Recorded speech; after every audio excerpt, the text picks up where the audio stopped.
اعوذ باللہ من الشیطان الرجیم، بسم اللہ الرحمن الرحیم۔ عبداللہ بن عمر رضی اللہ تعالیٰ عنہ کہتے ہیں کہ ایک مرتبہ رسول اللہ صلی اللہ علیہ وآلہ وسلم ایک سفر میں ہم سے پیچھے رہ گئے۔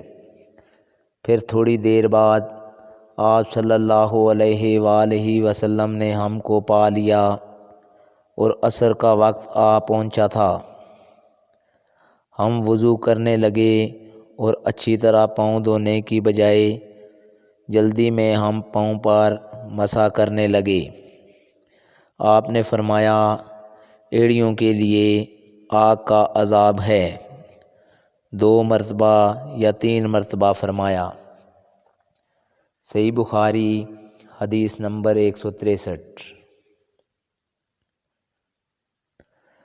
حضرت عثمان رضی اللہ تعالیٰ عنہ نے وضو کا پانی منگوایا اور اپنے دونوں ہاتھوں پر برتن سے پانی لے کر ڈالا، پھر دونوں ہاتھوں کو 3 دفعہ دھویا، پھر اپنا دائنا ہاتھ وضو کے پانی میں ڈالا، پھر کلی کی، پھر ناک میں پانی دیا، پھر ناک صاف کی، پھر 3 دفعہ اپنا منہ دھویا اور کنیوں تک 3 دفعہ ہاتھ دھوئے، پھر اپنے سر کا مسح کیا، پھر ہر ایک پاؤں 3 دفعہ دھویا۔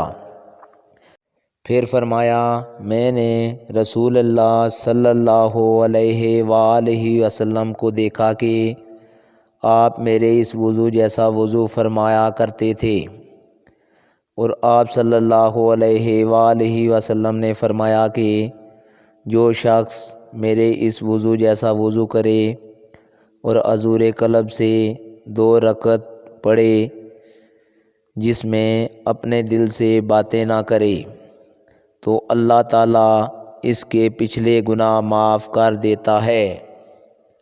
صحیح بخاری حدیث نمبر 164۔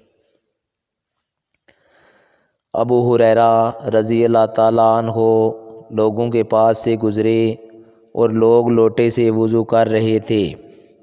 آپ نے کہا، اچھی طرح وضو کرو، کیونکہ ابو القاسم صلی اللہ علیہ وآلہ وسلم نے فرمایا، خشک ایڑیوں کے لیے آگ کا عذاب ہے۔